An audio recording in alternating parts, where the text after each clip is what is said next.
Welcome back to ಜಿನಿಸ್ little Ooty YouTube channel. ಹೇಗಿದ್ದಾರೆ ಎಲ್ಲರೂ? ಚೆನ್ನಾಗಿದ್ದಾರೆ ಅಂತ ಭಾವಿಸ್ತೀನಿ. ಇವತ್ತು ಗುಜ್ಜೆಯಲ್ಲಿ ಅಂದರೆ ಹಲಸಿನಕಾಯಿಯಲ್ಲಿ ಒಂದು ವಿಶೇಷವಾದ ಒಂದು ತಿಂಡಿಯನ್ನು ಯಾವ ಥರ ಮಾಡೋದು ಅಂತ ನಾನು ನಿಮಗೆ ಹೇಳ್ಕೊಡ್ತೀನಿ. ಈ ಥರ ಒಂದು ಹಲಸಿನಕಾಯಿನ ನೀವು ತಗೊಳ್ಳಿ. ಈ ಥರ ಕಟ್ ಮಾಡಿಬಿಟ್ಟು ನೀರು ಹಾಕುವುದರಿಂದ ನಮಗೇನಾಗುತ್ತೆ, ಆ ಮೇಣ ಕೈಗೆ ಅಂಟ್ಕೊಳ್ಳಲ್ಲ. ಈ ಥರ ಕಟ್ ಮಾಡಿಬಿಟ್ಟು ತಗೊಳ್ಳಿ. ಹಲಸಿನಕಾಯಿಗೆ ದೇಶಾದ್ಯಂತ ಹಲವಾರು ಹೆಸರುಗಳಿಂದ ಕರೆಯುತ್ತಾರೆ. ಉತ್ತರದಲ್ಲಿ ಇದನ್ನು ಕತಿಲ್ ಅಂತಲೇ ಕರೆಯುತ್ತಾರೆ. ಎಷ್ಟು ಚೆನ್ನಾಗಿದೆಯಲ್ಲ ಫ್ರೆಂಡ್ಸ್ ಇದು ಕತಿಲ್ ಅನ್ನೋ ಹೆಸರು. ಹಲಸಿನಕಾಯಿ ಅಥವಾ ಗುಜ್ಜೆ ಅಂತಲೇ ಬಗೆ ಬಗೆಯ ಖಾದ್ಯಗಳನ್ನು ನಾವು ತಯಾರಿಸಬಹುದು. ಹಣ್ಣಾದ ಮೇಲಂತೂ ಕೇಳುವುದೇ ಬೇಡ, ಅಂದರೆ ತುಂಬ ವೆರೈಟೀಸ್ ಆಫ್ ರೆಸಿಪೀಸ್ಗಳನ್ನ ಮಾಡ್ತಾರೆ ಈ ಹಲಸಿನ ಹಣ್ಣಿನಲ್ಲಿ. ಹಲಸಿನಕಾಯಿಗೆ ಅಂತಲೇ ವಿಶೇಷವಾದ ಒಂದು ರೋಗ ನಿರೋಧಕ ಶಕ್ತಿಯನ್ನು ಹೊಂದಿದೆ. ಅದರ ಉಪಯೋಗಗಳು ಏನು ಅಂತ ನಾನು ನಿಮ್ಗೆ ಹೇಳ್ಕೊಡ್ತೀನಿ. ನೋಡಿ ಫ್ರೆಂಡ್ಸ್, ಈ ಥರ ಕಟ್ ಮಾಡ್ಕೊಳ್ಳಿ. ಕಟ್ ಮಾಡಿ ಆದಮೇಲೆ ನೀರಿನಲ್ಲಿ ಹಾಕಿ ಇಟ್ಕೊಳ್ಳಿ. ಈ ಥರ ನಮಗೆ ಹಣ್ಣಿನಲ್ಲಿರುವ ಒಂದು ನೈಸರ್ಗಿಕ ಸಕ್ಕರೆಯು ಮಧುಮೇಹಗಳಲ್ಲಿ ರಕ್ತದಲ್ಲಿನ ಸಕ್ಕರೆ ಮಟ್ಟವನ್ನು ನಿಯಂತ್ರಿಸಲು ಸಹಾಯ ಮಾಡುತ್ತೆ. ಅಂದರೆ ಮೇಹದ ಅಪಾಯವನ್ನು ಕಡಿಮೆ ಮಾಡುವಂಥ ಶಕ್ತಿ ಈ ಹಲಸಿನಕಾಯಿಯಲ್ಲಿ ಇದೆ ಅಂತ ಹೇಳ್ತಾರೆ. ಮತ್ತು ಹೆಚ್ಚಿನ ಒಂದು ಪ್ರೋಟೀನ್, ಫೈಬರ್ ಅಂಶದಿಂದಾಗಿ ಈಗ ನಾನ್ ವೆಜ್ ತಿನ್ನಲ್ಲಲ್ವಾ, ವೆಜ್ ತಿನ್ನುವವರಿಗೆ ಇದು ಮಾಂಸದ ಬದಲು ಆಹಾರವಾಗಿದೆ. ಅಂದರೆ ಈ ಥರ ಸೇವಿಸುವುದರಿಂದ ಒಳ್ಳೆಯದು ಅಂತ ಹೇಳ್ತಾರೆ. ಓಕೆ, ಈಗ ನಾನು ಕುಕ್ಕರನ್ನು ತಗೊಳ್ಳಿ. ಅದಕ್ಕೆ ನಾವು ಇದನ್ನು ಬೇಯಿಸ್ಕೋಬೇಕು. ಈಗ ನಾವು ಕಟ್ ಮಾಡಿ ಇಟ್ಟಿರುವಂಥ ಇದು ಹಲಸಿನಕಾಯಿ ಇದೆಯಲ್ಲ, ಈ ಥರ ಕಟ್ ಮಾಡಿನೇ ಹಾಕಿ, ಏನೂ ಆಗಲ್ಲ, ಅದು ಬೇಯುತ್ತಲ್ಲ. ಆಮೇಲೆ ನಾವು ಮಿಕ್ಸಿಗೆ ಹಾಕಲಿಕ್ಕಿದೆ. ಈ ಥರ ಕಟ್ ಮಾಡಿ ಆದ ಮೇಲೆ ಕುಕ್ಕರಿಗೆ ಹಾಕಿ ಸ್ವಲ್ಪ ಉಪ್ಪನ್ನು ಸೇರಿಸಿ ಸ್ವಲ್ಪ ನೀರನ್ನ ಆ್ಯಡ್ ಮಾಡ್ಕೊಳ್ಳಿ. ಯಾಕೆಂದರೆ ನಮಗೆ ಇದಕ್ಕೆ ನೀರಿನ ಅವಶ್ಯಕತೆ ಬೇಡ ಈ ರೆಸಿಪಿಗೆ. ಹಾಗಾಗಿ ಸ್ವಲ್ಪ ನೀರು ಆ್ಯಡ್ ಮಾಡಿಬಿಟ್ಟು ಕುಕ್ಕರನ್ನು ಮುಚ್ಚಳವನ್ನು ಹಾಕಿಬಿಟ್ಟು 1 ವಿಷಲ್ ಅಥವಾ 2 ವಿಷಲ್ ಸಾಕು, ಇದಕ್ಕೆ ಬೆಂದ್ಬಿಡುತ್ತೆ. ರೋಗ ನಿರೋಧಕ ಶಕ್ತಿಯನ್ನು ಹೆಚ್ಚಿಸಲು ಸಹಾಯ ಮಾಡುತ್ತದೆ ಫ್ರೆಂಡ್ಸ್ ಈ ಹಲಸಿನಕಾಯಿ. ಆಮೇಲೆ ಉರಿಯೂತ ಇರುತ್ತಲ್ವಾ, ಕಡಿಮೆಗೊಳಿಸುವ ಒಂದು ಲಕ್ಷಣವನ್ನು ಹೊಂದಿದೆ. ಓಕೆ ಫ್ರೆಂಡ್ಸ್, ನಾವೀಗ ಇದಕ್ಕೆ ಇಂಗ್ರೀಡಿಯೆಂಟ್ಸ್ ಏನೇನು ಬೇಕು ಅಂತ ನೋಡ್ಕೊಂಬರೋಣ. ತೆಂಗಿನ ತುರಿ ಸ್ವಲ್ಪ ತಗೊಳ್ಳಿ. ಆಮೇಲೆ ಸ್ವಲ್ಪ ಜೀರಿಗೆ ಮೆಣಸಿನಕಾಯಿ, 1 ರಿಂದ 2 ಏಲಕ್ಕಿ, ಆಮೇಲೆ ಜೀರಿಗೆ ಇಷ್ಟನ್ನು ತಗೊಳ್ಳಿ. ಆಮೇಲೆ ಅಕ್ಕಿಯನ್ನು ನೀವು ಮುಂಚಿತವಾಗಿ ನೆನೆಯಾಕಿ ಇಟ್ಕೊಂಬಿಡಿ. ಈಗ ನಾನು ಮಿಕ್ಸಿಗೆ ಈ ಬೇಯಿಸಿರುವಂತಹ ಹಲಸಿನಕಾಯಿನ ಹಾಕ್ತಾ ಇದ್ದೀನಿ.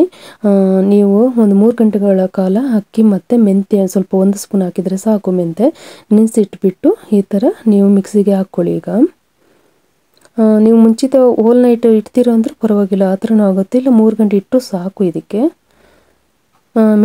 ಮೆಣಸಿನಕಾಯಿನ ಸ್ವಲ್ಪ ಬೇಡ ಅನ್ನೋರು ಸ್ಕಿಪ್ ಮಾಡ್ಕೋಬೋದು. ತೆಂಗಿನ ತುರಿಯನ್ನು ನೀವು ಬೇಕಾದರೆ ಜಾಸ್ತಿ ಹಾಕ್ಕೊಳ್ಳಿ, ಇನ್ನೂ ಸ್ವಲ್ಪ ರುಚಿ ಚೆನ್ನಾಗಿ ಕೊಡುತ್ತೆ. ಇಲ್ಲ ನಮಗೆ ಸ್ವಲ್ಪನೇ ಸಾಕು ಅನ್ನೋರು ಸ್ವಲ್ಪನೇ ಹಾಕ್ಕೊಂಡ್ಬಿಟ್ಟು ತಗೊಳ್ಳಿ. ಅದಂದರೆ ಇದಕ್ಕಿಂತ ಕ್ವಾಂಟಿಟಿ ಜಾಸ್ತಿ ಹಾಕಿದರೆ ಒಳ್ಳೆಯದೇ ಆಗುತ್ತೆ ಅಂತ ನನ್ನ ಭಾವನೆ. ನಾನು ಸ್ವಲ್ಪನೇ ಮಾಡುವುದರಿಂದ ನಾನು ಸ್ವಲ್ಪನೇ ತಗೊಂಡಿದ್ದೀನಿ. ಆಮೇಲೆ ಜೀರಿಗೆ ಒಂದು ಜೀರ್ಣಕ್ರಿಯೆಗೆ ಒಂದು ಯೂಸ್ಫುಲ್ ಆಗುತ್ತೆ, ಹಾಗಾಗಿ ಜೀರಿಗೆ ಸ್ವಲ್ಪ ಆ್ಯಡ್ ಮಾಡ್ಕೊಳ್ಳಿ. ಆಮೇಲೆ ನೀರನ್ನ ಮಾತ್ರ ಸ್ವಲ್ಪನೇ ಹಾಕ್ಕೊಳ್ಳಿ. ಉಪ್ಪನ್ನು ನಾವು ನೋಡ್ಕೊಂಡ್ಬಿಟ್ಟು ಹಾಕಬೇಕಾಗುತ್ತೆ. ಆಮೇಲೆ ಗ್ರೈಂಡ್ ಮಾಡಿ ಇಟ್ಕೊಂಡ್ಬಿಡಿ. ಇದು ನೋಡಿ ಫ್ರೆಂಡ್ಸ್, ಇದು ಸಾಗುವಾನಿ ಎಲೆ ಅಂತಲೇ ಹೇಳ್ತೀವಿ. ಇದರಲ್ಲಿ ನಾವು ಏನಾದರೂ ರೆಸಿಪೀಸ್ ಮಾಡೋದಾದರೆ ಈ ಎಲೆಯನ್ನು ಉಪಯೋಗಿಸ್ಬಿಟ್ಟು ಮಾಡುವುದರಿಂದ ಒಳ್ಳೆಯದು ಅಂತ ಹೇಳ್ತಾರೆ. ಈಗ ನಾವು ಬಾಳೆ ಎಲೆಯನ್ನು ಬೇಕಾದರೂ ನಾವು ಯೂಸ್ ಮಾಡ್ಕೋಬೋದು. ನನಗೆ ಇದು ಆಪ್ಷನಲ್ಲಿ ಸಿಕ್ಕಿದ್ದು, ಹಾಗಾಗಿ ನಾನು ಇದರಲ್ಲಿ ಯೂಸ್ ಮಾಡ್ತಾ ಇದ್ದೀನಿ. ಈ ಥರ ಮಾಡುವುದು, ಈ ಎಲೆನೂ ನೋಡಿ ಎಷ್ಟು ದೊಡ್ಡದಾಗಿ ಇದೆ ಅಂತ. ಹಾಗಾಗಿ ನಾವು ಅಪ್ಲೈ ಮಾಡೋದನ್ನ ಈ ಥರ ನೀಟಾಗಿ ಹರಡಿಬಿಟ್ಟು ಈ ಥರ ಮಡಚಿಬಿಟ್ಟು ಆಮೇಲೆ ನೀವು ಇದನ್ನು ಕಡುಬು ಪಾತ್ರೆಯಲ್ಲಿ ಬೇಯಿಸಬೇಕು. ಸ್ವಲ್ಪ ಇದು ನೀರನ್ನ ಇಟ್ಬಿಟ್ಟು ಅದರ ಮೇಲ್ಗಡೆ ಈ ಥರ ಜೋಡಿಸ್ಕೊಳ್ತಾ ಬನ್ನಿ. ನಾನು ಸೌದೆ ಎಲೆಯಲ್ಲಿ ಇದನ್ನು ಮಾಡ್ತಾ ಇದ್ದೀನಿ. ತುಂಬ ಒಳ್ಳೆಯದು ಫ್ರೆಂಡ್ಸ್. ನಿಮಗೆ ಸೌದೆ ಒಲೆ ಏನಾದರೂ ಇದ್ದರೆ ಈ ಥರ ರೆಸಿಪೀಸ್ಗಳನ್ನು ಮಾಡಿ ತುಂಬ ಒಳ್ಳೆ ಟೇಸ್ಟನ್ನು ಕೊಡುತ್ತೆ. ನಾನು ಇನ್ನೊಂದು ತೋರಿಸ್ತಾ ಇದ್ದೀನಿ ನೋಡಿ. ಈ ಥರ ಹರಡಿಬಿಟ್ಟು ಮಡಚಿಬಿಟ್ಟು ಇಟ್ಕೊಳ್ಳಿ. ನಿಮಗೆ ಬೇಕಾದರೆ ಶೇಪ್ನ ಚೇಂಜ್ ಮಾಡ್ಕೋಬಹುದು. ಈ ಥರನೂ ಮಾಡ್ಬೋದು, ಫೋಲ್ಡ್ ಮಾಡಿಬಿಟ್ಟು ಅದನ್ನು ಕಟ್ಬಿಟ್ಟು ಬೇಕಾದರೆ ಇಟ್ಕೋಬೋದು. ತುಂಬ ಚೆನ್ನಾಗಿ ಆಗುತ್ತೆ ಫ್ರೆಂಡ್ಸ್. ಇದು ಏನು ಗೊತ್ತಾ, ಕಲ್ಲರ್ ಕೊಡುತ್ತೆ, ಅಂದರೆ ರೆಡ್ ಕಲರಲ್ಲಿ ಬರುತ್ತೆ. ಒಳ್ಳೆ ಸಾಗುವನಿ ಎಲೆ ಆದರೆ ಈ ಥರ ನಾವು ರೆಸಿಪಿಗಳನ್ನು ಮಾಡಿದರೆ ಮಕ್ಕಳಿಗೂ ಇಷ್ಟ ಆಗುತ್ತೆ. ಆಮೇಲೆ ಇದು ಕರುಳಿನ ಕ್ಯಾನ್ಸರನ್ನು ತಡೆಯುವಂಥ ಶಕ್ತಿ ಈ ಒಂದು ಹಲಸಿನಕಾಯಿಯಲ್ಲಿದೆ.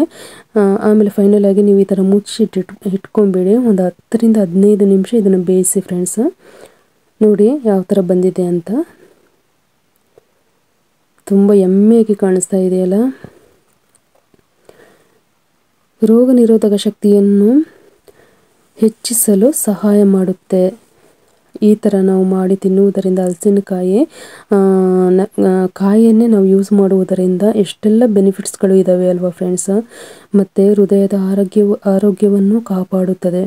ಎಷ್ಟೊಳ್ಳೆ ಬೆನಿಫಿಟ್ಸ್ಗಳನ್ನು ಹೊಂದಿದೆ. ನಾನು ಇವತ್ತು ತೋರಿಸುವಂಥ ರೆಸಿಪಿ ನಿಮಗೆ ಖಂಡಿತವಾಗ್ಲೂ ಯೂಸ್ಫುಲ್ ಆಗುತ್ತೆ ಅಂತ ನನ್ನ ಭಾವನೆ.